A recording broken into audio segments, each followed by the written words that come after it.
بسم اللہ الرحمن الرحیم۔ السلام علیکم۔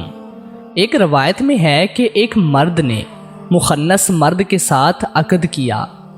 اس مخنث کے دو عضو مخصوص تھے، ایک عورت کی طرح تو دوسرا مرد کی طرح۔ آدمی نے حق مہر میں اس مخنث کو ایک لونڈی بھی دے دی تھی۔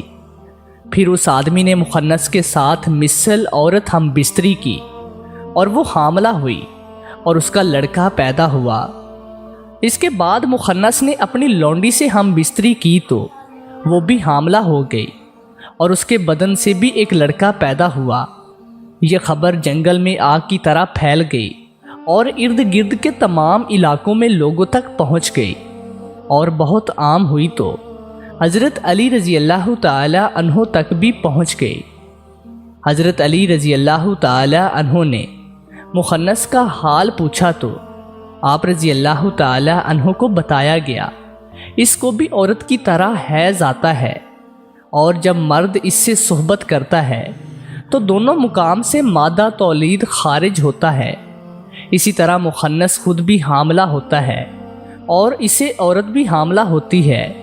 لوگ حیران تھے کہ اس کے لیے کیا حکم آئے گا، اس کا شمار عورتوں میں ہوگا یا پھر مردوں میں۔ حضرت علی رضی اللہ تعالی عنہ نے اپنے دونوں غلاموں کو بلایا اور حکم دیا کہ جا کر اس مخنث کی دونوں جانب کی پسلیاں گن کر آئیں۔ حکم کی تعمیل کی گئی اور انہوں نے حضرت علی رضی اللہ تعالی عنہ کو آ کر بتایا کہ اس کی دائیں جانب 12 اور بائیں جانب 11 پسلیاں ہیں۔ حضرت علی رضی اللہ تعالی عنہ نے حکم دیا کہ اس کو مرد سے طلاق دلائی جائے کیونکہ وہ مرد شمار ہوگا، اس لیے کہ جب خالق حقیقی نے حضرت آدم علیہ السلام کی بائیں پسلی کم ہو گئی تھی، اس لیے عورت کی کل 24 پسلیاں ہیں جبکہ مرد کی کل 23 پسلیاں ہوتی ہیں۔ اسی طرح کا ایک اور واقعہ آپ کو سناتے ہیں۔ ایک دولت مند تاجر کے 3 غلام تھے۔ جب تاجر شدید بیمار ہوا اور مرنے کے قریب ہو گیا تو اس نے وصیت کی کہ میرے ایک غلام کو میرے مرنے کے بعد میری بیٹی میری تمام جائیداد محل اور نقد رقم دی جائے، دوسرے غلام کو 1000 دینار دے کر آزاد کر دیا جائے اور تیسرے غلام کو قتل کر دیا جائے۔ اس دولت مند شخص کا انتقال ہو گیا۔ تینوں غلام آپس میں لڑنے اور جھگڑنے لگے کہ لڑکی اور تمام جائیداد کس غلام کو دی جائے اور کس کو 1000 دینار دے کر آزاد کر دیا جائے اور کس کو قتل کیا جائے۔ اس فیصلے کے لیے دولت مند تاجر کی بیٹی تینوں غلاموں کو لے کر حضرت علی رضی اللہ تعالی عنہ کی خدمت میں حاضر ہوئیں اور حضرت علی رضی اللہ تعالی عنہ کے سامنے اپنا مسئلہ پیش کیا۔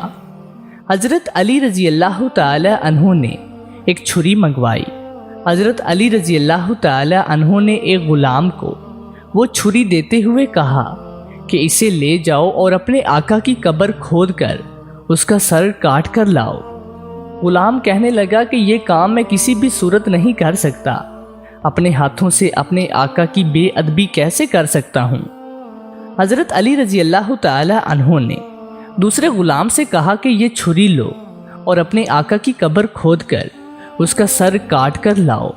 اس غلام نے چھری تھامی اور بس قبر کی جانب جانے ہی والا تھا کہ اس کے دل میں خیال آیا کہ میں کیوں اپنے آقا کا سر کاٹوں؟ وہ غلام بھی واپس آ کر کہنے لگا کہ یہ کام مجھ سے نہیں ہوگا۔ حضرت علی رضی اللہ تعالی عنہ نے اپنے تیسرے غلام سے کہا کہ یہ چھری لو اور اپنے آقا کا سر کاٹ کر میرے پاس لاؤ۔ تیسرے غلام نے بڑی تیزی سے چھری لی اور قبر کی جانب چل دیا۔ اب بھی اس غلام نے قبر نہیں کھودی تھی کہ حضرت علی رضی اللہ تعالی عنہ نے اپنے غلاموں کو بھیجا اور اسے واپس بلایا۔ اس کے آنے کے بعد حضرت علی رضی اللہ تعالی عنہ نے فرمایا، جس غلام نے اپنے آقا کو مد نظر رکھتے ہوئے چھری ہاتھ میں بھی نہیں لی تھی، اسے لڑکی اور تمام مال و اسباب بھی دیا جائے۔ جو غلام تھوڑی دور جا کر واپس آیا اسے 1000 دینار دے کر آزاد کر دیا جائے اور جس غلام نے آقا کی قبر کھودنے کی جرت کی اسے قتل کر دیا جائے۔